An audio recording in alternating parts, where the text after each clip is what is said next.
Salve, salve pessoal ligado em mais um CearáCast, tudo bem com vocês? Eu sou o Samuel Conrado e estamos iniciando mais um bate-papo sobre o Alvinegro de Porangabuçu e no assunto de hoje é falar sobre 2024, a montagem do elenco alvinegro, e a gente trouxe um convidado para lá de especial que faz parte da diretoria alvinegra, que vai trazer detalhes dos bastidores e da procura por atletas neste mercado da bola. Antes de apresentá-lo, vou trazer aqui o jornalista da casa, Breno Rebouças, que vai me ajudar a bater o papo aqui com o nosso convidado. Tudo bem, Breno? Tudo bem, Samuel, para você, para todo mundo que acompanha o CearáCast, também para o nosso convidado, que eu não vou dar spoiler, não vou revelar antes que você faça isso, já que você é o grande anfitrião aqui do CearáCast, mas é um personagem fundamental para essa reformulação que o Ceará está fazendo para o próximo ano, porque é ele que, como vem dizendo nas coletivas, vai garantir que todos os processos sejam respeitados para que o Ceará faça agora, tenha um novo método de contratação e apresente resultados diferentes, especialmente dessa temporada, que foi uma temporada que ficou devendo um pouco para o torcedor,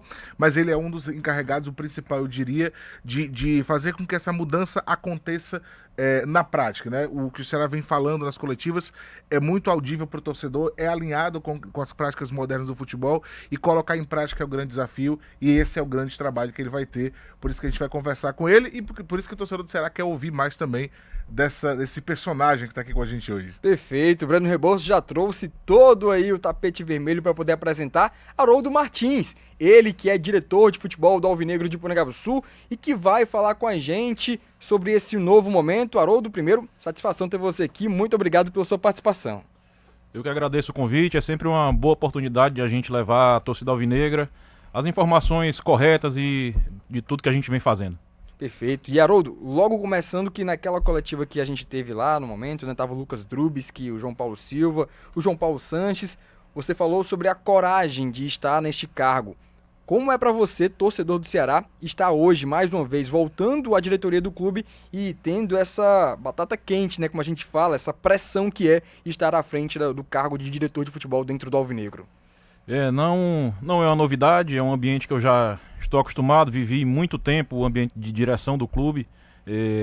Num momento passado, por exemplo, eu estive à frente da direção jurídica num momento caótico do clube, desse departamento.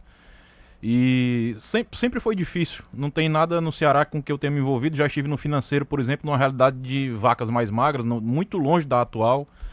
E sempre foi algo muito difícil, são setores sempre difíceis de administrar. Do futebol, então, nem se fala, porque há muita exposição, e num momento ruim, o futebol, um clube de massa, vira uma máquina de destruição de reputações. A realidade é essa. Tudo é muito imediatista, atrelado a resultado. Se o resultado vem, tudo que se faz é certo, ainda que não seja, e vice-versa. Se o resultado não chega, por mais que esteja tudo correto, não vale nada.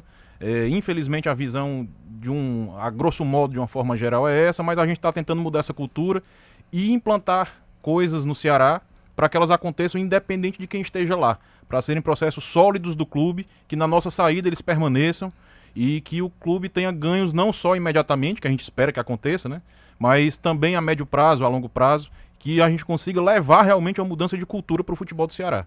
O Ceará tem estrutura para isso, tem orçamento para isso, e a gente espera que isso se concretize. Haroldo, ouvindo você falar, e até pegando esse mesmo gancho que o Samuel pegou, da passagem anterior, de passagens anteriores que você teve pelo clube jurídico, também diretor de futebol, eu queria te perguntar, quando você foi diretor de futebol lá em 2016, comparado a hoje, o que você tem de diferenças, não só no futebol, mas no Ceará? O que você não tinha ou tinha naquela época, que você tem ou não tem agora, e o que o futebol realmente mudou de lá para cá? O que você pode fazer de comparação dos dois períodos?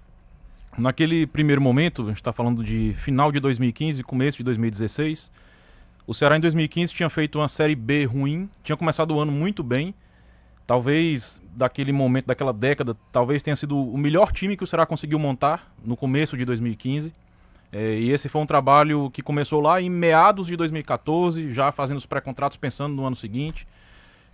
Isso surtiu resultado, o time começou o ano muito bem, arrastou a Copa do Nordeste, invicta, até então um título que o clube não tinha.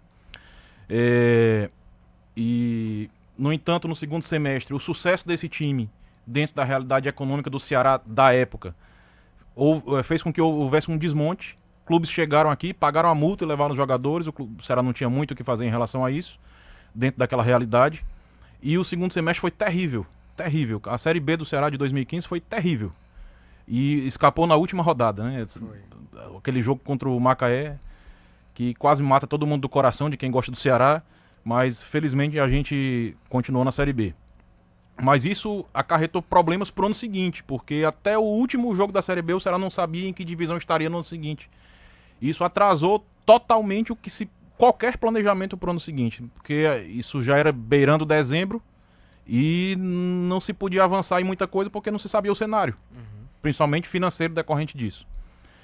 Depois já desse campeonato, e aí dentro de todo esse cenário, o presidente da época me convidou para a direção de futebol, conversamos mais ou menos sobre o que ele pensava, mas o fato é que naquele momento eu cheguei e fui um mero figurante dentro daquele departamento, coisa que eu não topo, nunca topei fazer no Ceará. Tive um desgaste muito grande com ele, até algumas pessoas acham que eu ainda tenho uma rixa pessoal, uma coisa assim, eu não vivo assim, não guardo mágoa, não guardo rancor, eu acho que isso faz mal a quem guarda, não é a outra pessoa dessa relação, né? Guardar mágoa faz mal. Se você tem um problema com alguém e você guarda aquela mágoa, você está aproximando a pessoa e não guardando a distância que deveria, né?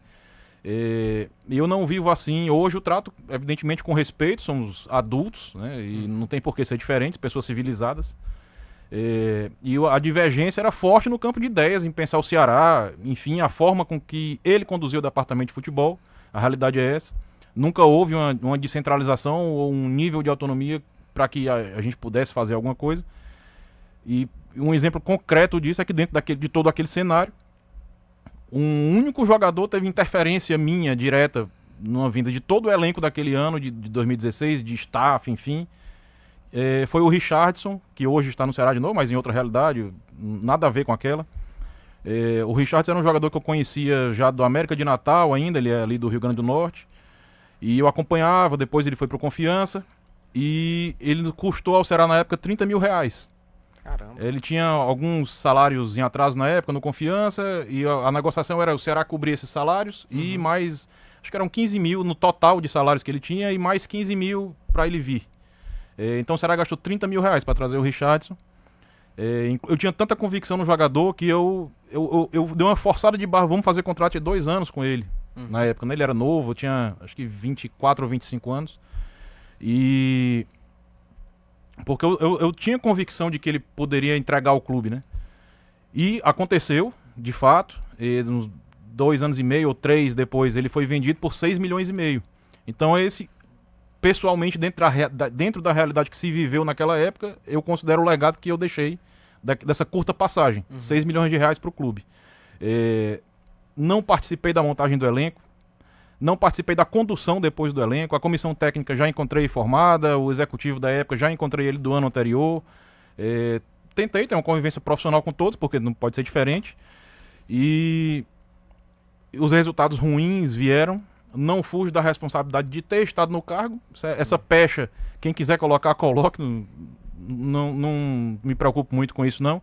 Mas eu sei que não tive responsabilidade direta e o atual presidente era o diretor financeiro daquela época, muito próximo a tudo isso. Ele sabe da realidade. Eu até brinquei na coletiva lá de apresentação que se ele, sabendo que eu tivesse sido responsável por aquele momento lá, me convidasse para a mesma função agora, ele seria louco. E ele não é louco, né? Então, quem viveu realmente sabe, e não tenho nenhum peso na consciência daquele tempo ali. Apesar de, eventualmente, algumas pessoas, inclusive intencionalmente, direcionar essa pecha. Fiquem à vontade, não tenho nenhum problema com isso. Isso é até interessante você falar do papel do diretor de futebol naquele cargo, né, que na época lá na gestão do Robson de Castro, para de hoje, né? E eu queria saber de você qual é o verdadeiro papel hoje de um diretor de futebol do Ceará. É o cara que assina o contrato, é o cara que, vamos contratar esse jogador aqui. Aí bota o nome dele ali na lista e contrata porque o diretor de futebol colocou lá na equipe do Ceará. Qual a diferença do diretor de futebol naquele período pro de hoje na equipe alvinegra? Nem de longe é esse o papel e não pode ser. Quando o presidente atual, João Paulo, nos convidou, ele colocou todo o cenário que ele estava vivendo no clube, o que ele pensava pro próximo ano e etc. E eu deixei bem claro para ele que uma condição para eu topar voltar ao clube, a essa função, era que se construísse uma estrutura de futebol e de funcionamento diferente do que o Ceará vinha fazendo nos últimos anos. Eu nem estou me referindo especificamente ao último ano ou ao primeiro ano de gestão do João Paulo. E, para ser bem claro, eu não quero fazer esse tipo de crítica a épocas pontuais, porque parece que eu estou falando de alguém especificamente. E longe disso, não quero fazer críticas ao meu antecessor, até porque a tarefa que ele topou fazer também não é brincadeira. Ele teve muita coragem de assumir essa direção de futebol da forma que esse cargo é exposto depois de um rebaixamento. E eu disse para ele, a condição é fazer diferente. Você topa fazer diferente de tudo que foi feito, e como o futebol atual exige, topo. O departamento de futebol vai ter liberdade para atuar tecnicamente com os profissionais de cada área, fazendo seus papéis. Eu não abro mão disso. Se for para fazer diferente disso, não tem sentido eu participar. Minha função não é de escolher nome de jogador, não é de vetar nome de jogador, não é de levar lista de contratações. Isso talvez tenha parado no tempo, lá no começo dos anos 2000. Sim. O futebol nos últimos 10 anos evoluiu muito rápido, muitas tecnologias foram agregadas ao futebol. Esse setor de análise de mercado, scout, inclusive, é uma coisa ainda relativamente recente, mas que tem muita importância no futebol atual, moderno, na construção dessa formação de elenco. E não tem como abrir mão disso. Isso precisa estar no processo. Formação de elenco é essencial para o decorrer do ano, mas ela é talvez 30% do que o departamento tem para fazer ao todo. Tem gestão do dia a dia, tem a manutenção da relação de comissão técnica com o grupo de jogadores, tem todo o guarda-chuva do departamento de futebol, que é controlado pelo executivo, centro de saúde e desempenho, análise de saúde e performance, análise de desempenho, a análise de mercado, a coordenação dessas contratações, todo o staff, enfim, é muito mais do que simplesmente formar um elenco. Isso é o que mais aparece para o público, é evidente.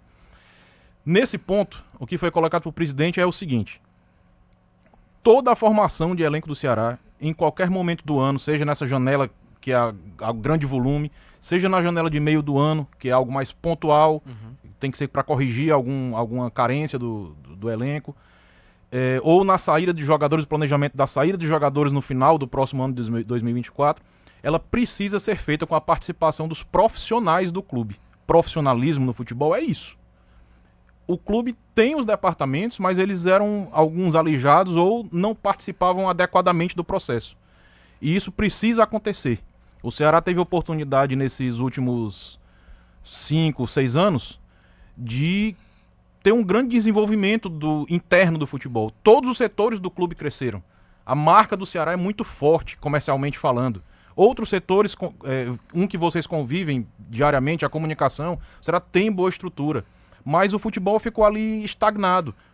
O futebol como um todo avançou e o Ceará não acompanhou esse crescimento. E agora a gente tem que trocar o pneu com o carro andando, iniciar um trabalho ali tentando adaptar tudo, mas que eu tenho certeza que se houver essa permissão de que esse trabalho aconteça com os técnicos envolvidos, em médio prazo, espero que em curto também, se Deus quiser em curto, mas tenho certeza que em médio e longo prazo o Ceará terá o resultado desse crescimento. Haroldo, baseado no que você está falando, nessas mudanças para fazer as contratações, hoje quantas pessoas, esse colegiado de pessoas que analisam jogadores que vão chegar, eles são quantas pessoas e como é que é o processo que passa por cada um? Que você fala em critérios. Quais são os critérios do time do Ceará hoje? Que tipo de característica de atleta ou da pessoa também vocês estão procurando hoje para montar o elenco do Ceará? A persona lá de jogador que o Ceará quer hoje, qual que é? Dá para montar aqui pra gente? A função de passar para análise de mercado, para esse setor, que perfis a gente está procurando, é do coordenador técnico. Ele João Paulo Sanches. João Paulo Sanches. No guarda-chuva do João Paulo Sanches está a comissão técnica. Então o João Paulo representa ali a visão técnica e a voz da comissão também, dentro do que ele tem para controlar e depurar as informações que vêm dali. Ao longo do ano, a comissão técnica vai acompanhando informações dia a dia da análise de desempenho, que monitora o nosso elenco, o desempenho dos atletas ao longo do ano. Ela faz o planejamento em relação, junto com a coordenação técnica, em relação ao elenco atual, de quem deve permanecer, de quem não deve, e traça perfis físicos, técnicos, táticos, comportamentais, enfim, do elenco que a gente deve ter para o ano seguinte. Esses parâmetros são passados para análise de mercado, que passa a construir a busca dela em cima disso.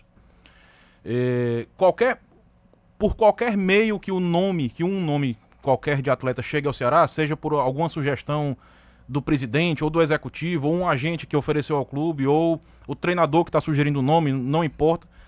Qualquer nome, por qualquer meio, passa por esse processo, passa pela análise de mercado, já chega para a gente com um relatório, com análise profunda, até de aspectos psicológicos e comportamentais, até dentro do comportamental está até a constituição da família do cara, como o cara pensa e age, assim. Já vem pra gente, eu gosto de dizer, o suco de laranja espremido e coado, sem gomo. Depois disso, a gente vai sim para uma mesa de discussão que envolve todos esses profissionais que eu falei, o pessoal de análise de mercado, coordenação técnica, comissão técnica, executivo, a direção estatutária, a presidência do clube, porque não podem estar fora, mas respeitando o trabalho técnico, sem se envolver na discussão técnica, embora a gente opine. Mas, por exemplo, se eu pessoalmente não me agradar se a mim pessoalmente não agradar o nome de um atleta, mas todo o corpo técnico do clube entende que sim, que ele vai resolver o que a gente quer, por que que eu vou interferir para que ele não venha? Eu tenho que confiar no corpo técnico. É exatamente isso que não pode acontecer. O contrário, inclusive. Eu não posso chegar com o nome lá que eu tenho hoje, na situação de hoje, plena convicção, e o corpo técnico me dizer, não, a gente entende que esse atleta não se adequa ao que a gente precisa. Eu forçar uma contratação. A situação, por exemplo, do Richardson, que foi em 2016, hoje não aconteceria. Não pode acontecer. Naquele tempo, o Ceará não tinha essa estrutura. Então, a gente dependia da cabeça de 1, 2 ou 3 no máximo para formar um elenco. Jogador, né? Não é para ser assim. A chance de erro aumenta muito assim. Para vocês terem uma ideia, na primeira reunião que a gente fez aqui já, no dia daquela coletiva, acho que eu saí do clube, assim, 10, 11 horas da noite. A gente estava numa mesa, acho que com 8 pessoas, discutindo cada ponto de cada setor para todo mundo ficar alinhado no mesmo nível de conhecimento. E acho que a gente já bateu ali em 2 dias quase 70 nomes de atletas. De tudo que eles já vinham trazendo, já analisamos isso, de acordo com o que o Sanches havia alimentado, né? Então tá andando bem, está fluindo bem. Processo, o pessoal acha que não é uma coisa muito importante, é importantíssimo para o futebol. Do ponto que alguém sugeriu um nome até chegar aqui, vai ser contratado, tem um processo longo. Isso inclusive está ficando registrado documentalmente no clube. Não passa nenhum atleta, nenhum, zero, sem exceção, a partir do momento que nós chegamos. Nenhum atleta para o ponto de contratação sem ter um relatóriozinho lá que conclua que no final apto para aquela função que ele vai exercer e dentro da expectativa de que se tem. Seria um titular, um reserva, um jogador para compor elenco, enfim. Só um complemento. Então hoje a gente pode dizer que passa, sei lá, o colegiado chega a 10, 12 pessoas para definir uma contratação? Mas não tenha dúvida. Quando você inclui a comissão técnica também, tem que ser assim mesmo. A informação, quanto mais depurada, melhor ela fica. Se vocês vão discutir uma ideia aqui, você tem uma ideia e você tem outra ideia. De uma discussão, nasce uma terceira ideia melhor do que a de vocês dois originalmente. O futebol não pode ser diferente disso, não. A decisão tem que ser depurada mesmo. E até um detalhe, porque você falou na entrevista ao Jogada Primeiro Tempo, que as contratações e os pré-contratos assinados ali, feitos, né, formulados verbalmente entre Fernando Miguel e também Negueba, foram feitos antes da sua chegada. Então, a gente pode dizer que essas 2 contratações do Ceará para 2024, elas vieram sem passar por esse aval todo do corpo técnico da equipe do Ceará, da direção de futebol? Do Negueba eu não sei lhe afirmar porque ela é muito anterior. Sim. O nome do Fernando Miguel eu já encontrei, escolhido, definido, mas eu fui buscar como é que foi formado esse processo. Foi passado pela preparação de goleiros, há todo um relatório de cada nome que foi estudado, inclusive o dele, há outros também. Então eu fui buscar. Então mesmo que tenha sido anterior e sem participação nossa dentro dessa sistemática que eu descrevi, mas houve sim uma atuação técnica para essa escolha. Legal, interessante. E falando disso, porque a gente está tendo uma reformulação no elenco alvinegro, e isso o torcedor do Ceará vai esperar e está acontecendo para 2024. Até em entrevista também, ao Jogada Primeiro Tempo, o João Paulo Silva, presidente do Ceará, ele falou sobre esses atletas que... possível renovação de contrato. Ele falou, a gente mostrou uma lista de jogadores, ele disse que daqueles atletas nenhum ficariam para o ano de 2024. Então a gente pode esperar para 2024 que está por vir um elenco totalmente reformulado da equipe do Ceará. Tem mais ou menos uma porcentagem do elenco alvinegro que vocês pensam em permanecer, que vão abrir negócios também, caso algum clube também venha a entrar em contato com vocês, Haroldo? Sim, com certeza vai haver uma grande reformulação. É difícil falar agora em números, porque o mercado é dinâmico e está no momento de total aquecimento. Então, os atletas que têm contrato com o clube são negociáveis, mas a gente depende que as propostas cheguem. O clube também, dentro do que ele planeja em relação a manter e não manter, faz movimentos proativos no mercado, evidentemente, mas a gente precisa ter um certo sigilo de informações, porque, por exemplo, um atleta que está fora do planejamento do clube para o ano que vem, mas tem contrato com o clube, se o clube faz um movimento para o mercado dizendo não quero esse atleta, não quero contar com ele, o mercado lê isso assim, o Ceará quer se livrar do atleta, então Sim. vem com preço baixo e a gente tem que pensar no clube. Por isso a gente precisa segurar essas informações, não é uma questão de esconder, é uma questão estratégica. Então é por isso que o clube age assim em relação ao elenco atual. Quando vocês perguntam diariamente ali, esse vai sair, esse vai renovar, a gente não pode externar isso, assim, para e passo, porque o mercado está se movimentando. Sim, Então é uma questão estratégica. perfeito. Em questão de montagem de elenco, então, a gente deve ter aí, em número de contratações, um número elevado. Pelo menos um time todo deve ser contratado, né? Sim, Pra fazer essa superior a mudança, isso provavelmente. baseado inclusive. no que a gente está conversando aqui. Sim, vai haver uma coleta de grande saídas. reformulação, sem dúvida. Sem dúvida. Muitas contratações. Presidente, eu queria saber se existe algum setor que vocês analisaram que foi o setor mais carente dentro dessa temporada. Vai, você de chamou o homem de 2000. presidente, ó. Ô, rapaz, Presidente, eu não fui não, também não desculpa, pretendo ser é não. o viu? ato, é o ato falho, porque a gente estava hoje Sim, sim, conversando. com o presidente João Paulo Mas também João não Paulo. fui nem pretendo ser. E Tá aí, bom já. Foi um ato falho, mas, Haroldo, eu queria te perguntar em relação. E é por isso que eu vi, ele olhou para você Oi, e você ele olhou para ele e eu não deu uma entendi, risadinha não. assim. Em relação assim, o que vocês diagnosticaram desse elenco desse ano? Que você falou assim, primeiro a gente viu ali com a comissão quem interessava ou não, quem pode ficar ou não, para depois partir para as contratações. O que vocês identificaram de maior problema esse ano dentro do elenco formado? Porque era um elenco que, se a gente parar para observar, eu costumo dizer muito isso. Eu não acho de jeito nenhum que o Ceará tinha o 10º elenco da Série B. Se você for olhar do papel nome por nome, eu olhava assim e dizia, poxa, tem time com elenco que não é o elenco do Ceará e que conseguiu uma posição melhor. O que vocês conseguiram diagnosticar de principais problemas do elenco de 23 e para tentar corrigir no elenco de 24? Bom, vai haver uma reformulação muito grande, o Ceará vai buscar atletas em todas as posições, então não dá nem para apontar uma posição específica em que houve carência. Vai ter reformulação em todas as posições. A comissão técnica e a coordenação técnica passaram esse planejamento. No entanto, exatamente porque se eu for falar dessa forma, eu acabo expondo a situação, o que o clube está pensando nessa coisa de reforma do elenco atual, de quem tem contrato. E como eu já adiantei, essa questão estratégica não permite para o momento, então eu não consigo responder essa pergunta da forma que você queria. Mas digo tranquilamente, a gente está buscando atletas em todas as posições.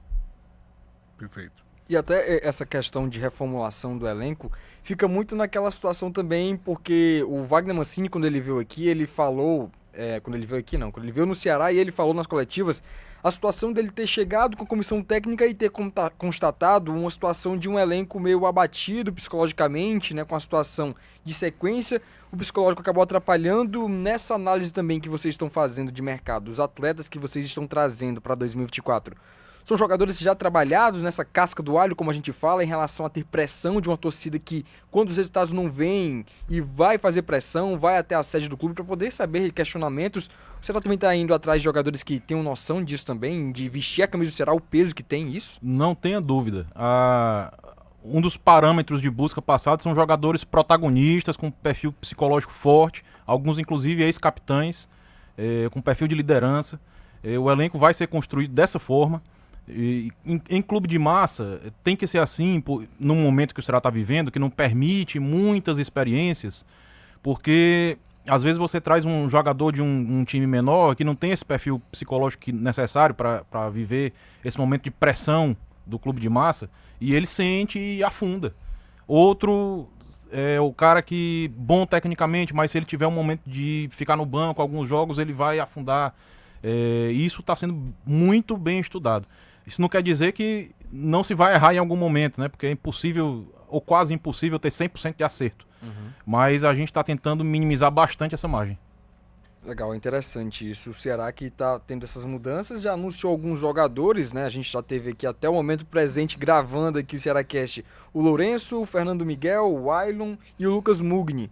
O Negueba, que já tem um pré-contrato ali feito com o Ceará, por que ele ainda não foi anunciado? Restam detalhes ali ainda? Dentro desse planejamento, como ele é bem anterior, considerando dentro desse planejamento de quem já era do elenco. Certo? O Negueba já é uma situação bem anterior mesmo, eu não lembro exatamente o mês que ele foi contratado, mas deve ser assim em setembro ou outubro, alguma coisa assim. Então ele está dentro desse planejamento, considerando-se como se fosse dentro do elenco atual, certo? Você via aí, você falou dos nomes do Ailon, do Mugni e do Lourenço, por exemplo. Sim. Os três são atletas, falando ainda da característica de formação do elenco, dentro de uma versatilidade. O Lourenço, originalmente, ele é um ponta direita, já jogou de lateral direito, já jogou de meia central, mas ele se destacou como um segundo volante. Ele fez uma baita Série B de segundo volante. Ele foi um destaque não só do Vila Nova, mas do campeonato, como um camisa 8. Mas ele pode fazer todas essas outras funções se for necessário. O Mugni, mesma coisa pela esquerda. O Mugni, há muito tempo ele já não é um camisa 10, ele joga mais recuado, ele é um segundo volante, atualmente onde ele desempenha melhor hoje. Pode jogar, por exemplo, num jogo de 2 linhas de 4, num esquema de 2 linhas de 4, ele jogar aberto na esquerda. Então são jogadores que dão opções ao treinador de mudanças de esquema de jogo dentro do jogo, ou uma mudança de um jogo para o outro, ou mesmo numa eventualidade, se ocorrer por qualquer motivo, inclusive que parta da comissão técnica, por exemplo. Houver uma necessidade de mudança de comissão técnica, a gente não está engessado no esquema e eles conseguem ter fácil adaptação. Então o clube está realmente indo bem nos parâmetros que busca para esse elenco. E o Ailon? O Ailon seria um ponta? O Ailon originalmente é um centroavante, que também já mudou de função ao longo da carreira. Hoje ele joga mais aberto pela esquerda, ou como um camisa 10, ou até como um falso 9. Mas dessas alternativas de jogo, por exemplo, o Ceará tem Eric Pulga, tem Saulo, tem Barleta, que são jogadores mais rápidos, que precisam de corredor. O Barleta nem tanto, os outros precisam de corredor. Num jogo que esteja ali o outro time fechado e que não se tem esse espaço, o Ailon consegue fazer jogo associado, é um jogador que consegue pisar na área, fazer gol. Então o treinador vai ter alternativas, ele não vai estar preso a uma característica, a um esquema, ele vai poder montar bem esse time dele. Isso é muito importante. A gente vê muitas vezes que é difícil às vezes você se desvencilhar quando você encontra o adversário mais fechado, e ter opções para você conseguir quebrar essas marcações é sempre interessante. O que eu queria te perguntar, Aldo, é o seguinte: você falou que já mais de 70 nomes foram avaliados desde que daquela coletiva de apresentação até aqui. Já teve algum nome que, por exemplo, até chegou a passar pelo crivo, mas que não veio por algum outro tipo de questão, seja financeira, seja porque ele tinha alguma concorrência de um outro clube? E eu queria saber, dentro disso, aproveitando o gancho, se o Ceará estabeleceu algum tipo de teto salarial para essa temporada, ou se não, se tem algum jogador que, por exemplo, esse cara aqui talvez não seja compatível com o que a gente, com a Série B, o salário dele, mas vale a pena investir mais, porque é um cara que pode fazer a diferença. Como é que vocês estabeleceram essa questão salarial? Porque é uma coisa que o torcedor reclama muitas vezes, vê uma contratação ou outra, e ele fala, mas poderia ter ido atrás. Mas tem que entender também que é um orçamento menor, que é uma competição como a Série B, que você tem uma concorrência também geral. Como é que vocês estabeleceram essa situação dessa parte, passou do aval técnico e vamos chegar aqui na parte financeira? Quando o jogador, há lá uma lista com definição de prioridades, de titulares, reservas, eventualmente o que vai compor o elenco, que são os G3, que se chama da linguagem técnica, e aí estão também os sub-20 que vão subir. O Ceará definiu prioridades, vai ao mercado, agora daí a contratar uma série de variáveis, né? A financeira inclusive, mas há muitas outras possibilidades, inclusive de um atleta que tenha contrato, no caso de empréstimo, por exemplo, o clube concordar em emprestá-lo, ou o atleta querer vir. A gente, graças a Deus, tem uma boa marca Ceará para o mercado, e normalmente querem. O Ceará é apresentado como um bom projeto para os atletas, é recebido por eles assim, mas há muitas variáveis, né? Então nem sempre a gente consegue trazer a prioridade que está lá, e por isso a gente não pode ser assodado, porque às vezes a gente não conseguiu trazer agora em dezembro, até porque o agente fica segurando para ver o que é que vai aparecer no mercado para ele. Ele fica também tentando buscar melhores oportunidades, esse é o trabalho dele. Mas talvez a gente traga em janeiro, em fevereiro. A gente tem a janela até março, e é uma janela que, como eu disse antes, a gente precisa dar um tiro certo. Então a gente não pode também ir com muita sede ao pote, né? Porque a gente acaba gerando problema. Mas tem algum tipo de limite sobre teto? Não, o funcionamento não é com teto salarial. A gente tem um orçamento geral para montar um time, e dentro desse orçamento tem que distribuir salários para as posições, para os setores. É assim que funciona. Legal, interessante isso. O Ceará está tendo essa mudança e eu queria saber de você, Haroldo, sobre o mercado sul-americano e também outros mercados, né? Não só o sul-americano, não só o futebol brasileiro que a gente observa por aqui. O Ceará também avalia outros mercados. Hoje, até mesmo na entrevista ao Jogada, o João Paulo falou que tem um jogador aí engatilhado, né? Tem um sul-americano aí que joga no futebol daqui, que não é o futebol brasileiro, é um futebol de outro país daqui da América do Sul, mas que o Ceará tá ali conversando, tá encaminhando esse acerto. O Ceará, como é que tá essa situação? Já tem ali alguma base salarial com o atleta formado? Tem ali alguma conversa, pelo menos verbal, já de firmamento pro ano de 2024 com esse jogador? Há conversas andando, sim. Daí até estar contratado tem uma grande distância, né? Sim. Para mim, contratado é preto no branco, no papel, tá ok, pô, daqui não muda mais. Aí sim, até isso, tudo pode acontecer. Então a gente está sim vendo outros mercados. Essa é uma parte muito importante do que faz a análise de mercado, são eles que enxergam esses outros mercados, porque imaginem numa estrutura que aconteceria antes, como é que 3 pessoas, 2 pessoas vão estar atentas ao que está acontecendo no mercado de outros países. Mal se consegue acompanhar o mercado local, né? Então precisa desse setor. Esse setor acelera as buscas, otimiza as buscas, a tecnologia otimiza o trabalho, não tem por que não usar. Então eles conseguem sim monitorar bem outros mercados. O mercado asiático é um mercado importante para os clubes da nossa realidade. O mercado, por exemplo, do futebol português é um mercado importante. O sul-americano. O sul-americano, por exemplo, há países que a primeira divisão paga ali de $1.000 a $5.000. Enquanto a Série B parte disso, sim, parte de 5 mil. Então é um mercado acessível em termos salariais. Nem sempre em relação às multas e à condição de trazer. Mas em termos salariais, normalmente há boas opções. Uma curiosidade, dentro desses salários que você falou de alguns mercados sul-americanos, mas isso é compatível também com a qualidade técnica, porque às vezes a gente se assusta quando escuta uma informação dessa, mas será que a compatibilidade do que o cara pode oferecer esportivamente falando, ela é compatível mesmo com esses salários? É compatível. O setor técnico do scout tem como avaliar isso, inclusive considerando a disparidade técnica de alguns campeonatos. Exato. Porque não tem como... Você pega, por exemplo, o campeonato peruano, está muito longe do nível técnico que se joga no brasileiro, mesmo na Série B, na primeira divisão lá. É diferente. Então há considerações a fazer e, na hora de avaliar, colocar isso como um parâmetro. Esse cara joga na minha condição técnica?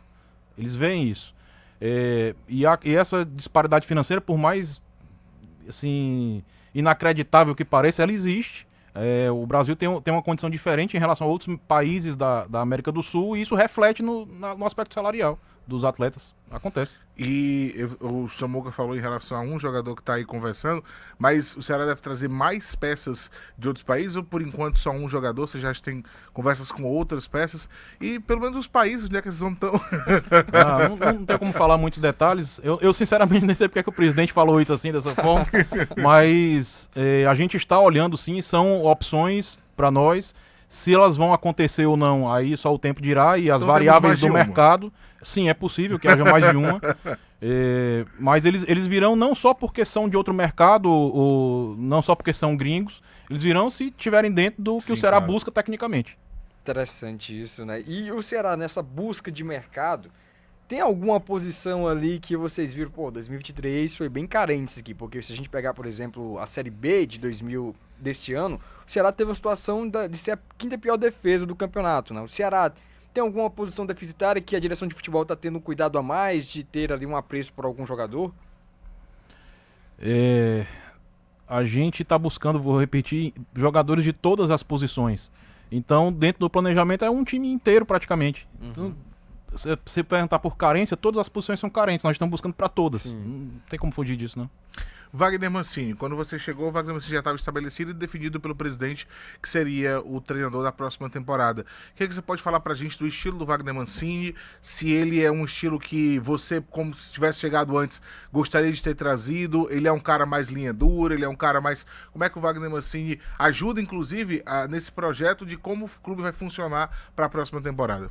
O Mancini, eu já encontrei definido, é um treinador com mercado de Série A, de primeira prateleira de Série B, treinador muito experiente, agrega muito, a opinião técnica do Mancini agrega muito a esse processo. Ele está participando ativamente.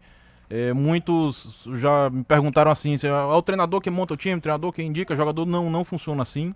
Mas ele participa do processo, Mas ele pode tem que até ser uma indicar peça alguém do processo. que passe pelo processo. Sim. Não, esse jogador que Seja acha por ele ou interessante. por qualquer outro meio, vai sempre entrar nesse fluxo, né? Mas ele participa de todas as discussões. As situações que estão em andamento são levadas para ele periodicamente, para que ele avalie, se okay, concordo, esse atleta que vocês estão trazendo, sim, ele se encaixa no meu esquema assim, assim, assado. Se eu mudar o esquema para tal, ele vai jogar também. Isso ele sempre participa. O Mancini respeita esses processos. Isso é muito bom para que os processos aconteçam. Ele tem ciência e respeita a área de atuação dele e dos demais envolvidos. O Mancini é um treinador que, eu penso, agrega uma forte liderança. Ele tem uma forte liderança, tem um forte domínio de vestiário. Ele vai conviver com atletas também com esse perfil. E eu acho que a gente tende a crescer. Também é um grupo que, pelo que está sendo formado, nós vamos ter aí ganho cognitivo de atletas dentro das suas funções, e tende a ser, pela forma que o Mancini joga, de propositiva de jogo. O time dele não é normalmente um time reativo, é um time que propõe jogo, e eu acho que nós estamos formando um time bem condizente com o que ele pensa sobre futebol e pelo que eles têm nos colocado, e principalmente, ele também está com o foco que todo o staff, todos os atletas do Ceará precisam ter, a direção, todo mundo que está envolvido no clube. Não só no futebol, de todos os departamentos. Título, acesso, indignação com mau resultado. Ele também está com esse foco. E tenho certeza que a gente vai conseguir transmitir isso bem com a ajuda do Mancini, com a grande ajuda do Mancini para o grupo que está sendo formado. Legal, isso aí era até a pergunta que eu ia fazer, né? Se o Ceará, porque a gente vê na Série B muitos clubes que jogam da forma mais de transição, né? Aguardam o adversário para poder aproveitar nos contra-ataques. O Mancini, ele fala que é um time rápido, veloz, e pro torcedor do Ceará, o que a gente pode dizer? Pode esperar um time mais físico, mais de imposição, ou um time mais versátil, que tem ali uma faixa de idade mais abaixo, pro ano de 2024, Haroldo? A ideia é que seja, acima de tudo, um time intenso, de entrega, competitivo. Não dá para encarar uma Série B sem competitividade. Tem que estar brigando o tempo todo, tem que estar com fome, tem que estar com vontade de ganhar. É isso que a gente está buscando. A gente falou há pouco do Ailon, por exemplo. O Ailon, a característica de jogo dele é de ser um jogador de mais baixa rotação, de cadenciar, de um refino técnico. Ele não é o ponta fumacinha, né, como é o Pulga, por exemplo. Mas não é por isso que ele não seja um jogador intenso dentro do que ele tem para fazer e do estilo de jogo dele. A mentalidade do time tem que ser essa. Intensidade e competitividade. É isso que a gente vai tentar incutir na cabeça desse grupo que está chegando aí. Perfeito. Haroldo, em relação, agora há pouco, antes da gente começar a gravar aqui, foi comunicado oficialmente a saída do Jean Carlos indo lá para o Juventude, e tem um outro jogador que está numa iminência aí de sair, pelo menos por parte do pessoal lá de Belém, do Paysandu. Eles não escondem de maneira nenhuma o interesse que eles têm no Nicolas. Como está essa situação do Nicolas? O próprio jogador chegou a conversar com vocês, porque até onde a gente sabe, eu posso estar errado, o jogador não tem empresário, é ele mesmo que resolve a situação dele. Não sei se é de fato, mas a informação que a gente tem é essa. Ele já chegou a conversar, ele quer ficar, ele quer sair, porque é um cara que veio com investimento alto, ele vinha da Série A, ele vinha do Goiás. Lá os caras não escondem de forma alguma que querem, mas sabem que não podem pagar o salário dele integralmente, aquela coisa toda. Como é que está a situação hoje do Nicolas dentro do Ceará? Como eu disse antes, movimentação de mercado, estrategicamente eu não posso entrar em detalhes. Mas eu queria dizer para vocês que esses dias a gente vai acompanhando, até falo com o pessoal da comunicação bastante isso, a gente vai acompanhando os noticiários e às vezes surgem umas notícias de algo quase certo. O cara vai assinar o contrato amanhã, falta alguma coisinha. Eu vi ontem. E não é nome sequer que a gente discutiu, nem apareceu esse nome pra gente. Então, pro Ceará, inclusive isso normalmente é jogada de empresário, viu? Tô dizendo pra vocês, é escada, o cara tá colocando esse jogador num clube X ou fazendo um leilão lá com o rival e tá pegando o Ceará de escada pra elevar o valor dele lá, né? E aí acontece, não é só aqui que acontece também não. Mas pro Ceará, a contratação ou uma saída ou um negócio só é efetivado quando tá no papel, quando tá assinado. Antes disso, qualquer coisa pode acontecer, por isso que não adianta antecipar. E estrategicamente eu já falei, se a gente vai pro mercado e não, esse atleta não me interessa, eu tô jogando contra o patrimônio, não tem sentido, né? Até porque o Nicolas, as notícias lá dos jornais de Belém do Pará, que o cara já tá vestindo a camisa do Exatamente. Paysandu, né? Falta só combinar com o Ceará. Exatamente. Por isso que eu pergunto a você, por isso que eu te perguntei se o jogador chegou a se manifestar. Porque de repente, se o jogador tiver interesse e se for ele mesmo que resolve a situação, ele pode ter procurado a diretoria no sentido de dizer que ele tem interesse nisso aí. Sondagens e conversas tem pra todo lado. Mas o que precisa que chegue, papel tá aqui, a proposta é essa, e se fizer assim eu aceito. Se chegar isso, avalia-se e negocia-se. Não é problema. Interessante isso, né? A gente teve outros jogadores que se despediram do Ceará antes mesmo daquele fim de contrato, né? Por exemplo, o Guilherme Bissoli. Era um jogador que o Ceará tinha um interesse em permanecer com ele para 2024, porque a gente sabia que era um cara que era visado, né? E ele foi muito bem na final da Série B, conseguiu fazer 3 gols nos últimos 5 jogos. Era um cara que estava naquela lista que, pô, se a gente continuasse com ele para 2024, seria uma boa para começar a temporada com um cara que fez um agrado à torcida no final do ano. Particularmente até concordo, mas ele tinha pelo que eu soube, não estava no clube, mas pelo que eu soube ele já tinha um pré-contrato há um bom tempo pro exterior. Sim, então entendi. não era algo viável. Uhum. Mas se fosse para a direção de futebol do Ceará, ele poderia ser um cara a ficar, né? Eu falei uma opinião apenas de um torcedor que está vendo os jogos, Sim, porque enfim não foi uma situação sequer que chegou pra gente, ele já era uma situação anterior resolvida, não faz muita diferença, né? Ô, Haroldo, em relação à questão orçamentária do Ceará, hoje o foco está, obviamente, totalmente voltado para o futebol masculino, porque voltar para a Série A é o que faz toda a engrenagem girar, né? Mas do orçamento que vai ser apresentado nas próximas semanas, quase quantos, assim, em porcentagem está ligado diretamente ao futebol masculino? Porque tem outras situações que giram no mercado, mas quanto vai estar comprometido só com o futebol masculino? Eu não sei te dizer em percentual agora, essa informação é prestada ao Conselho Deliberativo no prazo correto.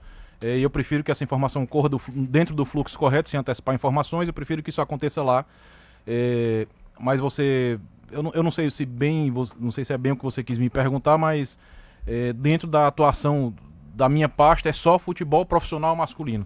O restante dos outros esportes, inclusive o futebol feminino e outros esportes não profissionais, estão em outras pastas, certo? Os orçamentos não são comuns, são orçamentos separados. O do futebol profissional masculino é para o futebol orçamento profissional não masculino. É geral, eu imaginava que ele fosse Não, geral, é um orçamento incluindo... geral do clube, mas de forma detalhada para cada Sim, setor, né? Exatamente, para você saber isso exatamente quanto está dentro da sua alçada, né? Isso prevê todo o funcionamento do departamento, né? Inclusive para a formação do elenco, é um dos pontos disso, mas é um orçamento do departamento. Beleza. Haroldo, mais uma vez você já deve ter falado isso naquela coletiva que aconteceu lá no Ceará, mas para detalhar para o ouvinte aqui do Cearacast, para quem está acompanhando no YouTube e também na tela da TV Diário, quais as metas do Ceará para 2024? O Ceará vai disputar Campeonato Cearense, Copa do Nordeste, Copa do Brasil e Campeonato Brasileiro da Série B.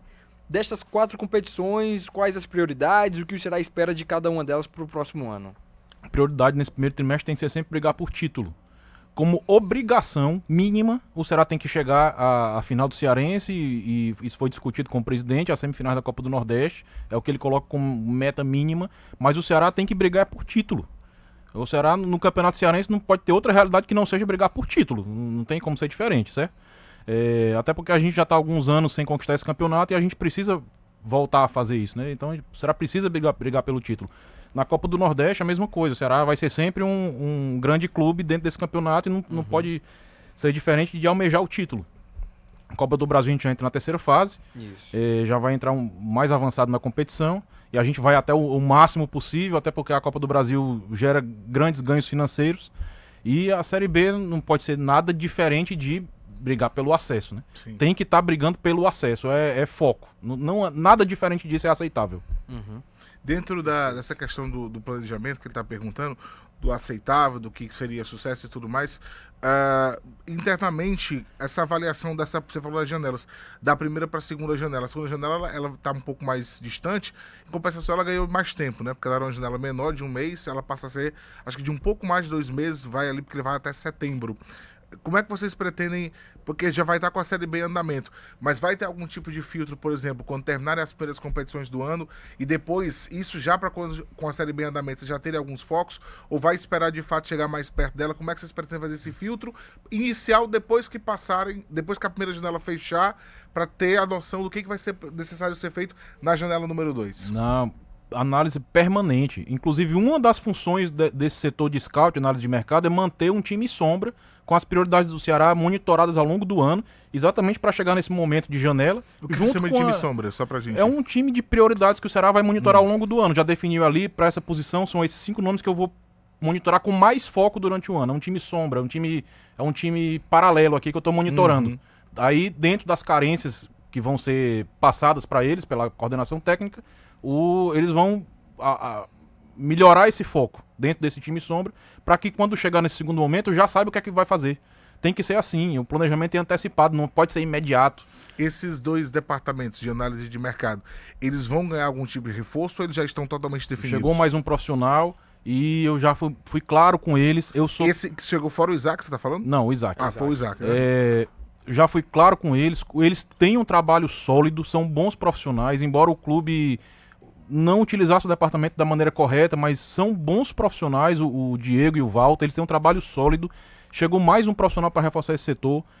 Tive uma conversa clara com eles de que o que houver de inovação, de tecnologia, tragam. Eu vou brigar para que o departamento tenha. Não depende só de mim, porque eu tenho que movimentar o financeiro para isso, mas eu brigo por isso. É um departamento que é importante para o clube, eu falei na coletiva lá e repito, é o coração do departamento de futebol, é ele que gera informações o tempo todo, é ele que tem que estar totalmente antenado com tudo que acontece em vários mercados, e esse departamento vai ganhar o reforço que precisar, ele vai funcionar bem. Só mais uma pergunta em relação a departamentos, já que o Ceará está olhando para o mercado sul-americano e também asiático, e aí o asiático não quer dizer que pode ser que seja um brasileiro atuando lá, né? Mas vocês pretendem criar algum tipo de coisa para ajudar também na adaptação de estrangeiros que vêm ao clube, porque eu acho que isso também é essencial. Às vezes o estrangeiro vem e ele não consegue sair bem porque ele não consegue se adaptar. Alguma coisa direcionada especificamente a estrangeiros que possam vir atuar no clube para que ele possa rapidamente se adaptar ali e se integrar ao time?